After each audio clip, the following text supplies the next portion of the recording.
মাধ্যমিক পরীক্ষায় আমাদের প্রত্যেকের সাজেশনের প্রয়োজন, এবং এই সময় আমরা সবাই সাজেশন দেখতে পছন্দ করি, তাই না? আমরা মনে করি যে মাধ্যমিক পরীক্ষায় কি কি দেবে। খুব ভালো কথা সিন, খুব ভালো কথা আনসিন, খুব ভালো কথা গ্রামার, এরপরে আসবে আমাদের কি রাইটিং। আজকে যে কথাগুলি বলবো এই কথাগুলি মন দিয়ে শুনতে হবে, না হলে বিপদে পড়তে হবে। এর কোনো সাজেশন কি হয়?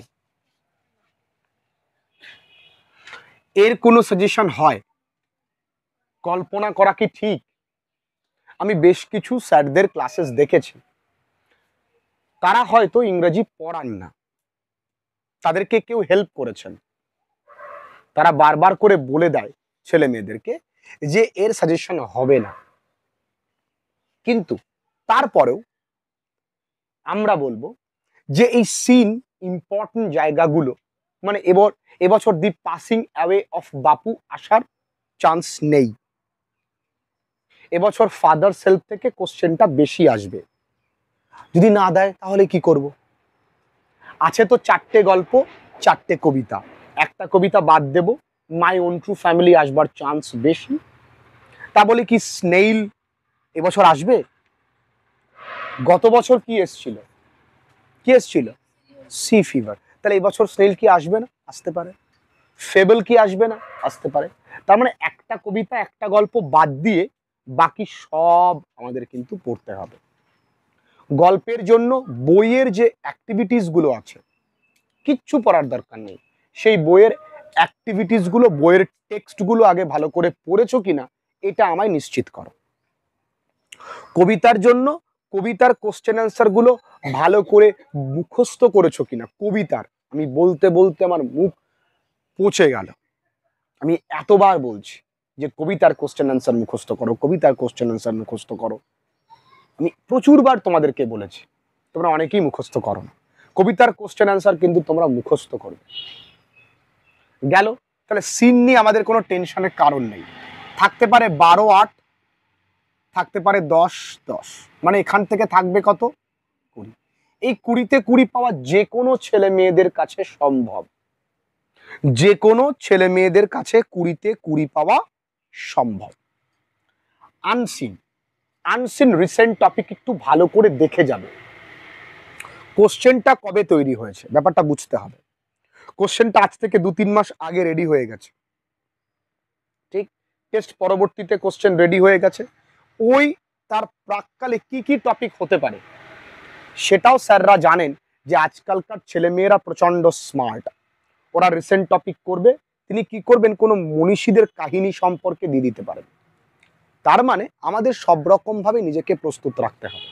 আমরা এখানে আনসিনে রিসেন্ট টপিক গুলো পড়বো। আসলে আনসিনে তো আমাদের সমস্যা কি হয়? Word notes. রিসেন্ট টপিক কি কি আছে? করমণ্ডল এক্সপ্রেস আছে, সোলার মিশন আছে, তারপরে তোমার চন্দ্রযান আছে, তারপরে তোমার কিছুদিন আগে একটা ভাইরাস বেরিয়েছিল কোভিড এর পরবর্তীতে, সেটা রয়েছে, হ্যাঁ, অ্যাডিনো ভাইরাস ইত্যাদি রয়েছে। সেই রিসেন্ট টপিকগুলো একটুখানি পড়বো, এবং পর্ষদ কর্তৃক যে বইটা তোমাদেরকে দিয়েছে সেই বইটার উপর একটু গুরুত্ব আরোপ করতে হবে। সেই বই থেকে আনসিনগুলো আমরা কমপ্লিট করব, চেষ্টা করব যতগুলো যেগুলো গুরুত্বপূর্ণ সেগুলো। আর কিছু ফেমাস ইভেন্ট, ফেমাস ইভেন্ট কি আছে? ধরো বিবেকানন্দের যে শিকাগো ধর্ম সম্মেলন, ওটা ইম্পর্টেন্ট, ওগুলো দিতে পারে, ঠিক আছে?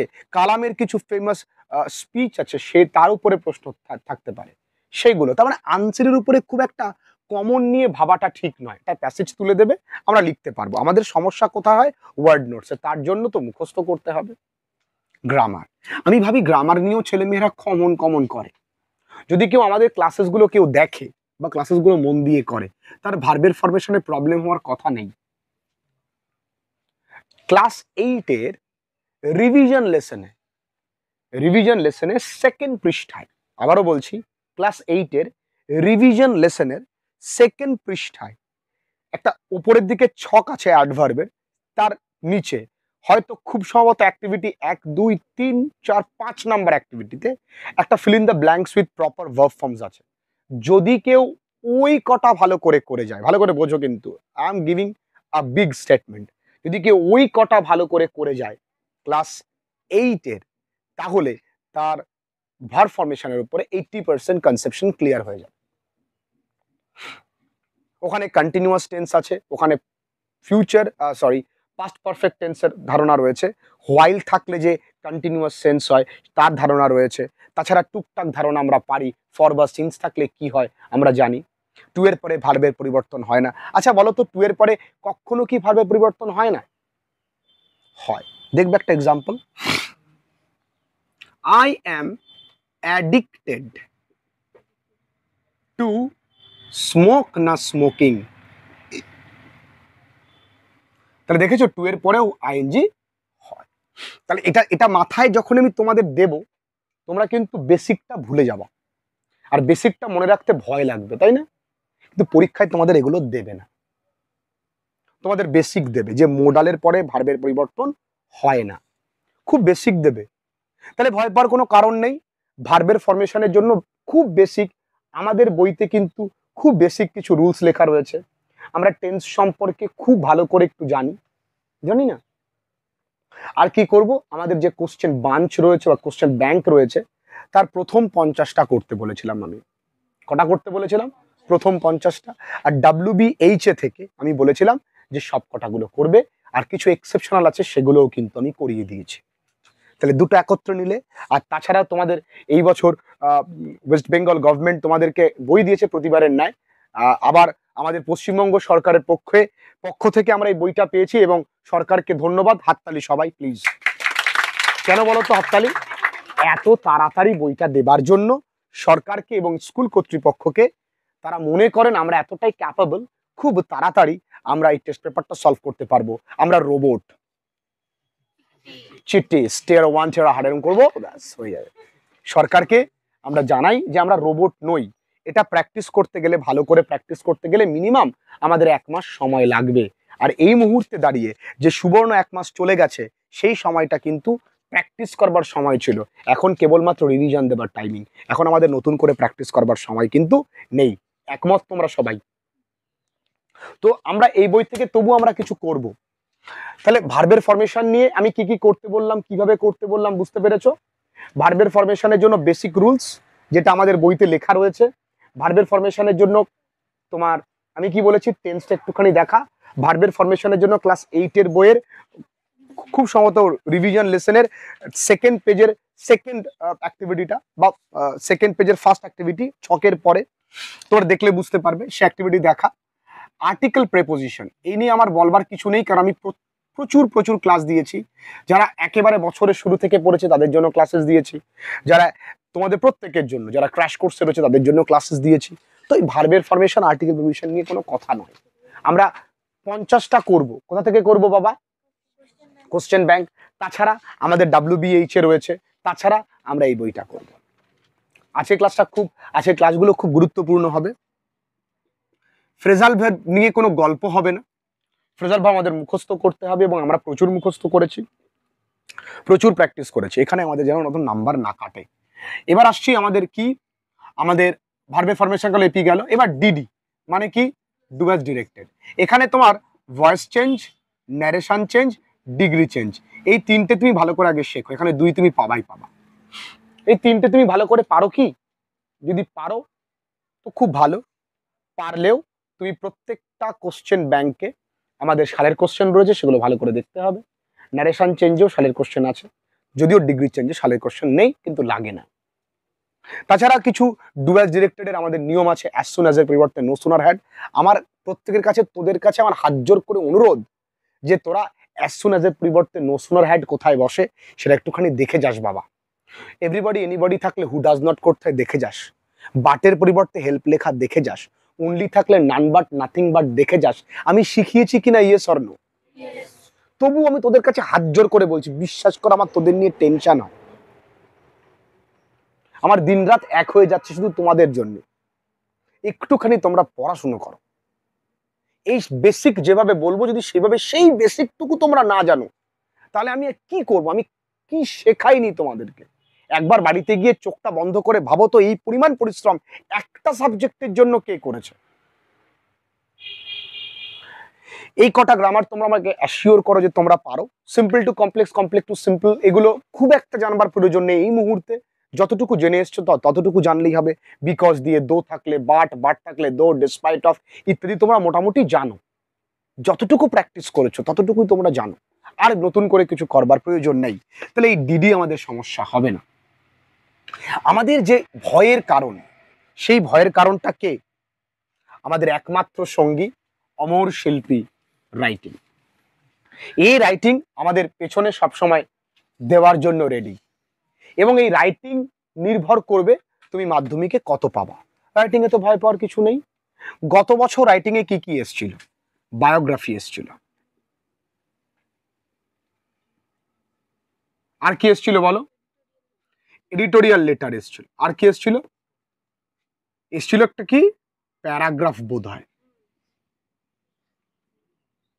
গত বছর এই তিনটে এসছিল, এবং তোমাদের আমি জানাই যে গত বছর যে তিনটে বলেছিলাম সেখান থেকে তিনটেই ছেলেমেয়েরা কমন পেয়েছিল। তবে গত বছর যেটা প্যারাগ্রাফ আকারে এসছিল, যে ইন্ডিপেন্ডেন্স ডে, সেটা আমরা রিপোর্ট আকারে করেছিলাম, সেটা প্যারাগ্রাফ আকারে দিয়েছে।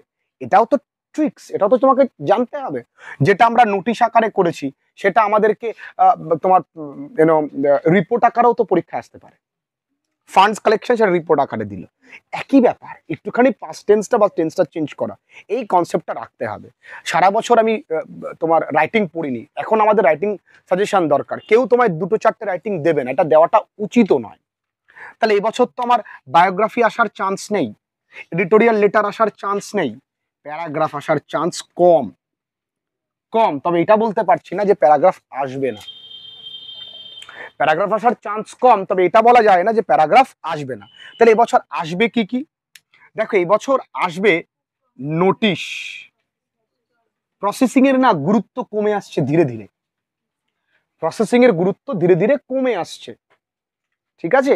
এই অ্যাডভান্স দুনিয়াতে কেউ ম্যাঙ্গো পিকল বানাতে তোমায় দেবে না, এই অ্যাডভান্স দুনিয়াতে তোমাকে গোয়াভা জেলি করতে কেউ দেবে না। কারণ এখন আর কেউ চায় না যে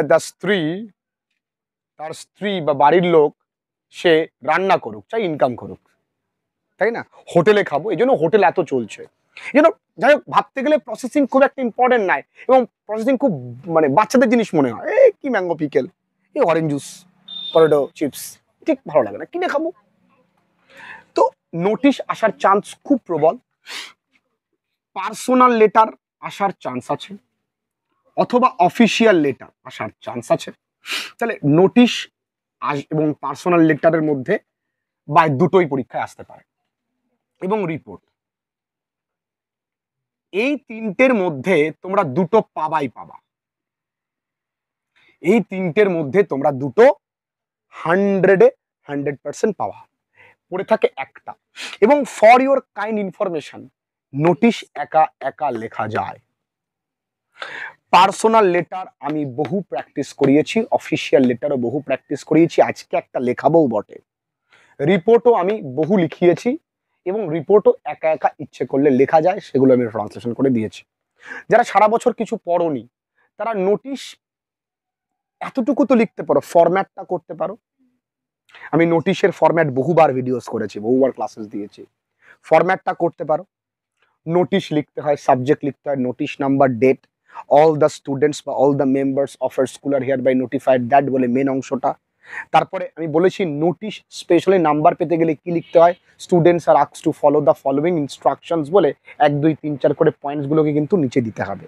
আমি বলেছিলাম যে এখানে লেখার পরে students are asked to follow the following instructions বলে 1 2 3 4 বলে পরপর পয়েন্টগুলো দিতে হবে, তাহলে তোমার নাম্বারটা বাড়বে। কথা কি বোঝাতে পারছি? তাহলে নোটিশ নিয়ে আমার তো চাপ নেওয়ার কোনো জায়গা নেই, পার্সোনাল লেটার নিয়ে আমার চাপ নেওয়ার জায়গা নেই, খুব সহজে লেখা যায়। I hope you are doing well with the grace of the God. কত সহজ, একটু চেষ্টা করি, 5টা পড়ি, 10টা পড়ি, পড়ি না।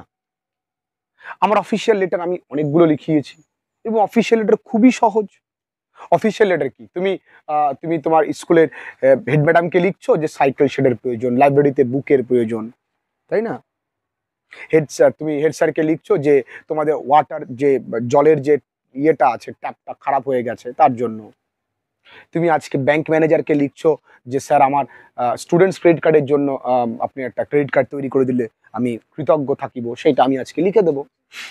তো আমাদের অফিসিয়াল লেটার এবং পার্সোনাল লেটার, এবং আমি জোর দেবো বেশি করে পার্সোনাল লেটারের উপরে। অফিসিয়াল লেটার আসার চান্সটা কম, কিন্তু পার্সোনাল লেটার আসার চান্স বেশি রিপোর্ট। আর বাদ বাকি কি? বাদ বাকি দিতে পারে স্টোরি রাইটিং।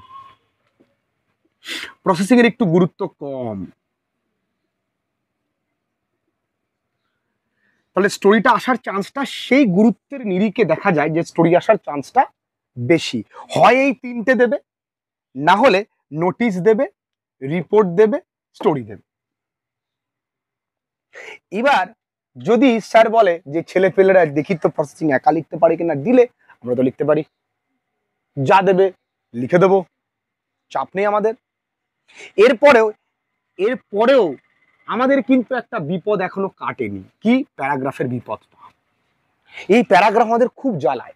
তুই খুব জ্বালিস, এত জ্বালাস, কত মুখস্থ করবো বলো দেখি? কত আছে, ছাড়ে না সহজে। যদি এতগুলো করার পরে সময় থাকে তবে প্যারাগ্রাফ দেখবে কারা?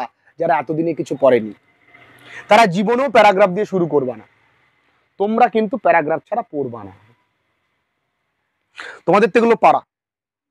তুমি অবশ্যই এগুলো পড়বে, প্যারাগ্রাফটা অবশ্যই দেখবে, কারণ স্যার জানে 99% ছেলেমেয়েরা কিন্তু প্যারাগ্রাফের এক্সপেকটেশন রাখেনি, টুক করে দিয়ে দেবে।